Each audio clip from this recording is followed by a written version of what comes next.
साल हो गया, इतने उनने टैक्स लगा दिए हैं। आपने देखा होगा जो सिलेंडर, जो महिला जिससे खाना बनाती है, उसकी कीमत पहले क्या होती थी, आज उसकी कीमत 1100 के पार हो गई है। लेकिन हमारे बड़े भाई चंद्रशेखर आजाद जी ने वादा किया है बहुजन समाज के लोगों से, सब समाज के लोगों से, अगर आप आजाद समाज पार्टी भीम आर्मी को मजबूत करोगे, अगर अपने जनप्रतिनिधियों को जिताने का काम करोगे, यहाँ से भोपाल भेजने का काम करोगे, इन चीजों में सारा पलटाव कर दिया जाएगा। गैस सिलेंडर की कीमत हम 350 रुपए में देने के काम करेंगे, किसानों की आय दुगनी कर देंगे, क्योंकि हम वो सुविधाएं देंगे, क्योंकि हमें पता है, क्योंकि मैं भी एक किसान का बेटा हूं, मैं भी जानता हूं कि खेती कैसे की जाती है, उसकी आय दुगनी कैसे की जाती है। आज जो महिलाएं हमारी रोजगार के लिए भीम आर्मी सहारनपुर से स्टार्ट हुई थी, आज से 2016 में एक छोटा सा संगठन था, लेकिन आज वही संगठन पूरे विश्व में काम कर रहा है, पूरे देश में काम कर रहा है। तो ये बहुजन समाज की ताकत है। इसी प्रकार से चुनाव में होता है, किसी प्रकार से राजनीति में होता है। अगर आप सरपंच अपना जिता लेते हो तो बीडीसी अपना जिता लोगे, जनपद अपना जिता लोगे, तो जिला पंचायत अपना जिता लोगे, और जिस दिन आपका जिला पंचायत जीतना स्टार्ट कर देगा, उस दिन आप अपना विधायक बनाने की ताकत रखोगे इसी राजनगर विधानसभा से। और जब तक आप अपने छोटे चुनाव में अपनी भागीदारी नई ताकत से दिखा पाओगे, तो आपने पहले भी राजा महाराजाओं को जिताया, कोई दूसरा राजा महाराजा आएगा, उसे भी आप जिताने का काम करोगे। तो जो आने वाले समय में जो आपके ऊपर अत्याचार होते रहे हैं, आगे भी वो अत्याचार होते रहेंगे। साथियों, मैं ज्यादा तो नहीं बोलता हूँ, इसलिए मैं कहना चाहता हूँ कि आप देखा होगा कि महंगाई का दौर कितना चल रहा है। यही पेट्रोल पंप, पेट्रोल पहले एक जमाने में 50 रुपए का हुआ करता था, और जब से इस देश में बीजेपी की गवर्नमेंट आई है, तो यही पेट्रोल 110 रुपए का बिक रहा है। डीजल आपने देखा होगा 100 रुपए से पार हो गया है। आज किसानों के जो आय दुगनी की बात करते थे कि हम किसानों की आय को दुगना करेंगे, बिजली फ्री देंगे, आज आपने देखा किसानों से वो हर साल की बिजली का पैसा लेते हैं। किसानों की आय दुगनी की भी बात अलग है। आजाद समाज पार्टी भीम आर्मी से हम ये नहीं कहते कि आजाद समाज पार्टी भीम आर्मी मजबूत है। बड़े भाई चंद्रशेखर आजाद जी दिन रात मेहनत कर रहे हैं आपके लिए। आपने देखा होगा जब भी कहीं पर भी अत्याचार होता है, अभी दिल्ली में हमारी बहन के साथ गलत हुआ, बड़े भाई चंद्रशेखर आजाद जी ने वहां पहुंचकर पीड़ित परिवार को न्याय दिलाने के लिए काम किया। आपने देखा होगा कि अभी कुछ दिन पहले बड़े भाई चंद्रशेखर आजाद जी अभी ग्वालियर जिले में आए थे, डबरा में, वहां पर भी हमारे एक ओबीसी समाज के व्यक्ति को पुलिस प्रशासन ने, बीजेपी शासन ने गोली मारकर हत्या कर दी थी। उसके न्याय के लिए वहां हम लोग कब तक लड़ते रहेंगे, हम लोगों को समझना है, क्योंकि जब चुनाव आता है तो हमारा व्यक्ति बदल जाता है।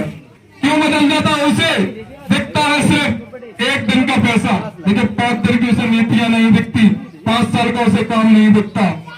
आज जैसे यहाँ कांग्रेस का विधायक है, हमें तो लगता है कि मैं इस राजनगर विधानसभा के कई गांवों में गया हूँ, बराबर गांव के क्षेत्रों में रहता हूँ, तो मुझे तो ये लगता है कि राजनगर से जो विधायक है वो आपके बीच में आता होगा, कभी आपकी समस्याओं को सुनता होगा। कब तक आप इनकी बातों में आते रहोगे, कब तक आप इनको वोट देते रहोगे? आपको बदलना पड़ेगा, आपको अपनी वोट की ताकत को समझना पड़ेगा।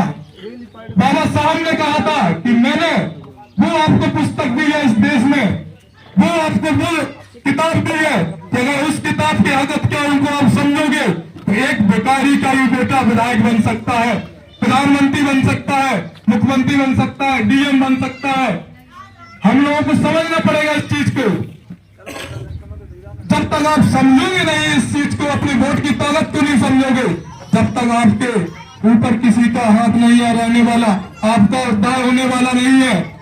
आज इसी विधानसभा में, एक राजनगर विधानसभा में ऐसे कई ब्रह्मवादी सोच रखने वाले अभी कहेंगे कि बीजेपी को हराना है तो इसलिए कांग्रेस को वोट देना है।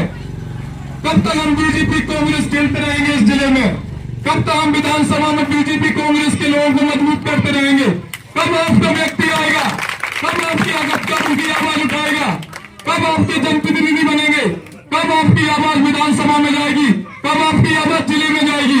जब आप अपने व्यक्ति को वोट दोगे। जब आप अपने व्यक्ति को वोट नहीं दोगे तो वो व्यक्ति एक दिन हताश होकर बैठ जाएगा, और जिस दिन हताश होकर वो व्यक्ति बैठ जाएगा तो आपके ऊपर जो अत्याचार पहले से होते रहे हैं 75 सालों से, आगे भी आपके ऊपर अत्याचार होते रहेंगे। कई ऐसी संगठन बनेंगे, पार्टियां बनेंगी, और जब तक आप उस पार्टी और संगठन का आप उस पार्टी और संगठन के जनप्रतिनिधियों को सहयोग नहीं करोगे, पार्टी और संगठन के लोगों को आप वोट नहीं दोगे, तब तक आपका उद्धार होने वाला नहीं है। हम लोगों को अपनी सोच को बदलना पड़ेगा, अपने लोगों को सपोर्ट करना पड़ेगा। चाहे आप प्रधानी का चुनाव हो, जनपदी का चुनाव, जिला पंचायत का चुनाव, ये छोटे चुनाव होते हैं, इनमें हमें अपने जनप्रतिनिधियों को जिताने का काम करना चाहिए। शासन सत्ता होगी, हमारे लोग शासन में होंगे तो अपने लोगों के लिए नीतियां बनाएंगे, अपने लोगों के लिए रोजगार खड़ा करेंगे। आज जो सरकार है आपको 1000 रुपए देने का काम कर रही है, क्या उससे 1000 से आपका घर परिवार चल जाएगा? कभी नहीं चल सकता। वो आपको 1000 देती है लेकिन 1150 का आपसे सिलेंडर भरा लेती है।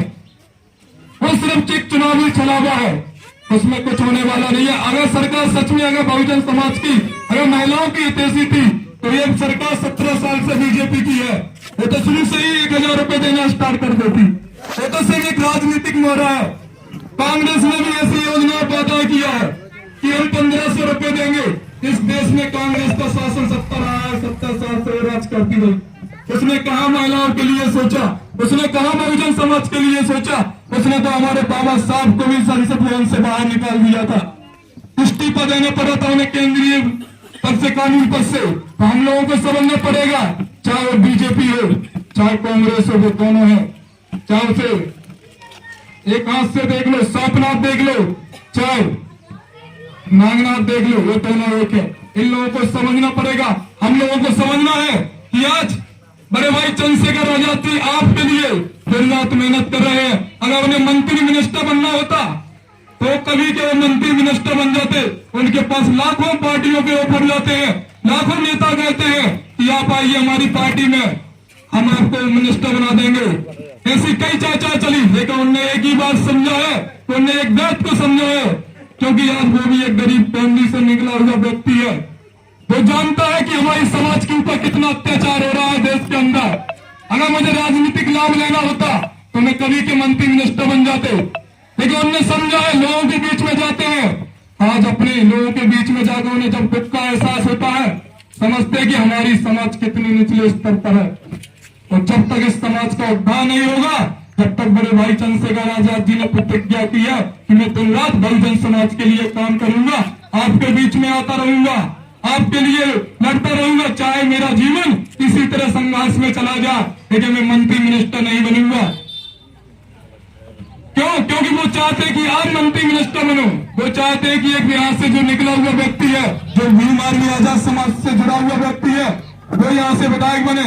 उसके लिए वो काम करते हैं, बहुजन समाज के लिए वो काम करते हैं। हम लोगों को समझना है कि आजाद समाज पार्टी आज 2023 में बड़ी मजबूती के साथ, ये भीम आर्मी एक ऐसा संगठन है जो हर गांव में पाया जाता है, हर व्यक्ति में भीम आर्मी पाई जाती है, चाहे वो व्यक्ति भीम आर्मी से जुड़ा हो चाहे न जुड़ा हो। लेकिन आज जो बहुजन समाज में, बहुजन समाज के युवाओं में जो जागृति आई है, वो सिर्फ भीम आर्मी आजाद समाज पार्टी की देन है। आपने देखा होगा जब से भीम आर्मी बनी है, पहले आप थाने कोर्ट कचहरी जाते थे, आप बोलने की ताकत नहीं रखते थे किसी पुलिस अधिकारियों से।